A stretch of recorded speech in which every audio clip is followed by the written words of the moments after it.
21h, 22h, Frédéric Tadei. Georges Ayache, commençons donc par JFK, une histoire sexuelle qui vient de paraître aux éditions du Rocher, où figurent toutes les aventures que l'on prête à John Kennedy. Elles sont innombrables. C'était un véritable sex addict. Et on a l'impression que la seule femme avec qui l'ancien président des États-Unis n'avait pas envie de coucher, c'était sa femme, Jackie. Oui, c'est probable. C'est probable parce que c'était un mariage de convenance. Alors je sais bien que maintenant on a la légende du couple glamour, très unis. On l'avait surtout etc. à l'époque. Voilà, à l'époque. Mais maintenant bon, on sait ce qu'il en est. C'était un mariage de raison, de convenance. C'était bon pour l'image de la famille Kennedy. Et elle, bon, c'était bon aussi pour ses finances personnelles puisque c'est une femme qui a toujours fonctionné un peu à l'argent. Vous racontez même pire, elle fait carrément du chantage au père de John, au vieux Joe Kennedy. Elle lui demande $1 million par-ci, $1 million par-là pour ne pas s'en aller, pour ne pas divorcer. Et elle finira par se venger après l'assassinat de John Kennedy en couchant avec Sinatra. Oui, oui. Vous êtes sûr de tout ça? Ah si, sur Sinatra, oui. C'est passé qu'une fois d'ailleurs, et Sinatra en était absolument déconfit, parce que lui était très mordu, et elle lui a fait comprendre que... Mais bon... comment peut-on être sûr de ça? C'est ça. Parce que Sinatra, par contre, on est sûr qu'il avait les yeux pour Jackie. Pendant très longtemps, il a eu une seule fois. Absolument. Même dans les histoires les bios sur Sinatra. Il était, comme beaucoup d'Américains, et pas seulement les Américains, polarisé par Jackie. C'était son idéal de femme, et... Si elle avait accepté de l'épouser, il l'aurait épousé. Oui, mais c'est pas parce qu'il était polarisé sur elle qu'il a... Ah si, alors là, non, on sait très bien quand ça s'est passé, où... Il y avait des témoins. Il y avait son c'était à l'époque où il y avait son valet, son secrétaire personnel, visiblement, qui a tout raconté dans un bouquin. Alors en tout cas, John Kennedy, tel que vous le décrivez, Georges Ayache, c'est un malade sexuel, animé d'un désir compulsif. Même une fois entré à la Maison-Blanche, il continue, il se fiche complètement de sa femme, du candidaton, de la presse et même du directeur du FBI, l'horrible J. Edgar Hoover, qui a un dossier épais comme ça sur ses frasques. Alors, pourquoi un malade sexuel? Pour vous, il y a deux raisons. Il était malade depuis l'enfance, mais malade pas sexuellement. Malade, il avait une grave maladie. Il marchait avec des béquilles quand il était enfant. Donc, on pense qu'il pensait qu'il ne ferait pas de vieux os et ce serait ça qui lui aurait donné l'envie de profiter de l'existence à tout prix. Et puis, il y a l'exemple de son père aussi, qui lui-même était un chaud lapin. Il y a donc trois raisons en fait. La première, c'est l'exemple familial, l'exemple du père. Les femmes sont pour les Canadiens un rite initiatique. Tous les enfants doivent passer par là pour prouver leur virilité, leur capacité. Cela dit, c'est vrai dans toutes les familles.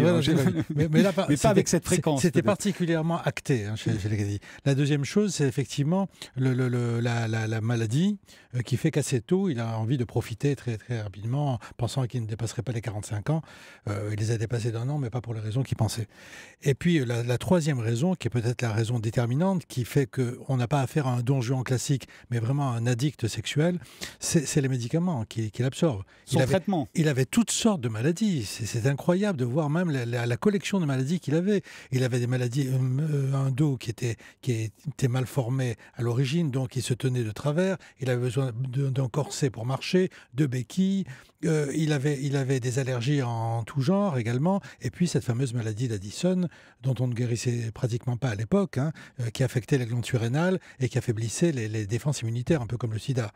Et donc, il a eu 3 fois l'extrême-onction quand même dans les années 50. Et donc, un traitement de cheval qui augmente sa libido. Alors, qui augmentait sa libido parce qu'en plus, il avait besoin de médicaments pour ne pas souffrir. C'est un homme qui a souffert toute sa vie. On ne sait pas à quel point d'ailleurs, parce qu'il a fait de tout pour le cacher, pour surmonter ça, c'est tout à son honneur, c'est courageux de sa part. Mais la contrepartie, c'est qu'il absorbait des tas de médications, de piqûres délivrées par des docteurs miracles, quelquefois. Le fameux docteur Feelgood de New York qui soignait les stars et qui le soignait lui aussi. Il le shootait à la morphine, tout simplement. Bon. Et donc, ça provoquait des effets secondaires. Alors, parmi ces effets secondaires, notamment la cortisone, il y a le fait qu'on acquiert un peu plus de corpulence. Ce qui dans son cas était plutôt bien, parce qu'il était quand même assez fil de fer. La seconde, ça lui donnait un teint bronzé, donc faussement sportif. Et la troisième, c'est une hypertrophie de la libido.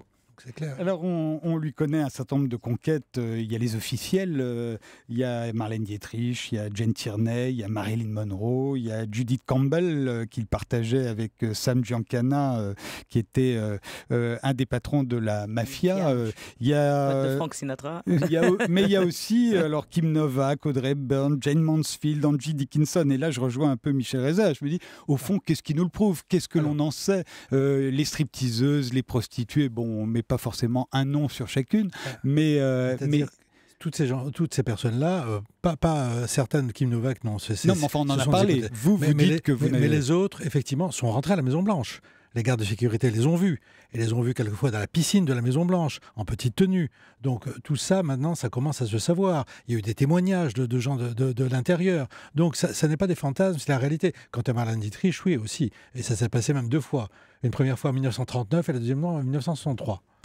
39, il avait 22 ans. Hein. Il avait 22 Alors, ans. ce qui est incroyable, c'est que toutes ces affaires ne soient jamais sorties du vivant de John Kennedy, alors qu'il était marié, père de famille, qu'il aspirait à devenir président des États-Unis, ni ensuite, quand il est devenu président.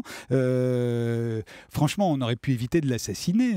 Il suffisait de sortir une des innombrables affaires dont vous parlez dans ce livre, Georges Ayache. Effectivement. Et il était mort politiquement. Effectivement. Encore qu'à l'époque, les choses étaient différentes. À savoir que la presse ne s'intéressait pas, ou disait ne pas s'intéresser aux affaires privées des tant que c'était légal, tant que ça n'était pas un tribunal. Là, bon, à part une ou deux affaires qui tournaient quand même au viol, notamment à la Maison-Blanche, pour le reste, c'était à peu près... Mais tous les ennemis de Kennedy, et Dieu sait s'il en avait, devaient tout savoir. Nixon savait, par exemple, mais n'a jamais voulu. Comme quoi, il n'était pas aussi pourri qu'on l'imagine. Il n'a jamais voulu rentrer dans ce genre de situation. Quant aux autres, ils en avaient peut-être autant à leur service, Johnson en particulier, qui est un sacré coureur également. Donc, alors, il y a énormément d'histoires qui sont... Ça neutralise en effet. Énormément d'histoires qui ne sont pas forcément connues, Georges Ayache, dans cette histoire sexuelle de JFK. Le fait qu'en 1941, on est au moment de la déclaration de guerre des États-Unis, il est jeune enseigne de vaisseau, John Kennedy. Il a une maîtresse attitrée qui s'appelle Inga Harvad, que l'on soupçonne d'être une espionne allemande. Au fond, la première fois qu'on ouvre un dossier Kennedy au FBI, c'est pour cette jeune femme, magnifique d'ailleurs, qui était peut-être une espionne nazie. C'était l'ouverture du dossier. Elle était danoise d'origine et elle était journaliste. Et dans les années 30, elle avait été correspondante de son journal de Copenhague en Allemagne. Et elle avait fréquenté les hauts dignitaires nazis. Göring l'avait invité à son mariage. Hitler l'avait invité aux Jeux Olympiques de Berlin et à une photographie en compagnie du Führer, etc. Donc, tout ça, ça ne se savait pas au départ. Il y a eu cette aventure avec Kennedy à l'automne 41, et quand Pearl Harbor est arrivé, il y a une sorte de climat d'espionnite qui s'est emparé de Washington. Tout le monde soupçonnait tout le monde, et une femme jalouse de Inga l'a dénoncée au FBI. Et c'est comme ça qu'on a découvert qu'elle avait... Aujourd'hui, on sait qu'elle n'était pas une espionne. Non, elle n'était pas une espionne, on a fantasmé sur elle, elle n'avait rien à se reprocher. Vous parliez tout à l'heure de la piscine de la Maison-Blanche. On connaît la Lincoln Room, notamment sous l'ère de John Kennedy, mais on parle moins de la piscine de la Maison-Blanche qu'il a fait restaurer aux frais de son père. C'est Joe Kennedy qui a payé et qui servait, d'après ce que vous racontez, à toutes sortes de bacchanales avec les secrétaires, pas seulement les secrétaires, avec les actrices, avec les petites amies, avec les petites amies des amis, tout ça protégé par les agents des services secrets. Oui, qui étaient dans une position très délicate, parce qu'on pouvait attenter à la vie du président. On ne fouillait pas ces gens-là qui rentraient, pour cause. Bon. Donc, ils étaient complètement désarmés. Quand Kennedy s'enfermait dans une chambre, il se passait toute la nuit sans qu'il puisse savoir s'il était encore vivant le lendemain. Et quand il partait en goguette avec une ou deux conquêtes, eh bien, il larguait ses gardes de sécurité, mais aussi l'officier qui détenait le code nucléaire. Donc il y a un problème de sécurité nationale qui se posait. Et personne n'a rien dit. China Moses, vous qui êtes américaine d'origine, vous êtes née aux États-Unis. Oui. Kennedy a été adoré par les Américains, enfin par ceux qui lui souhaitaient sa mort. Mais est-ce que tout ça a changé l'image que l'on a de John Kennedy, toutes ces révélations? Non, je pense que son image, il est profondément gravé dans la pop culture américaine. Et pour vous, ça ne change rien? Bah non, le pouvoir et le sexe est et la musique. En fait, à cette époque-là, tout était tellement mélangé que cela ne m'étonne pas. On a les mêmes histoires du côté de Frank Sinatra. On sait que Frank Sinatra, il voulait faire de la politique, il voulait être super pote avec le père Kennedy, qui l'ont jeté de la maison pour X, Y raison. Parce qu'il était copain avec les mafieux. Parce qu'il était copain avec les mafieux. Enfin, c'était une époque. On est avant le sida, on est avant plein de.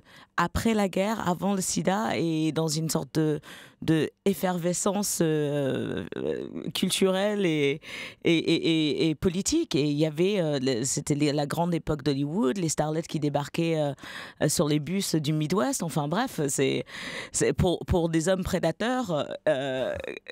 C'était parfait. C'était une fête. Ça pouvait être une fête continuelle. JFK, une histoire sexuelle, c'est signé Georges Ayache. On continuera d'en parler dans l'émission. Il y a beaucoup d'autres histoires que vous allez nous raconter. Le livre est paru aux éditions du Rocher.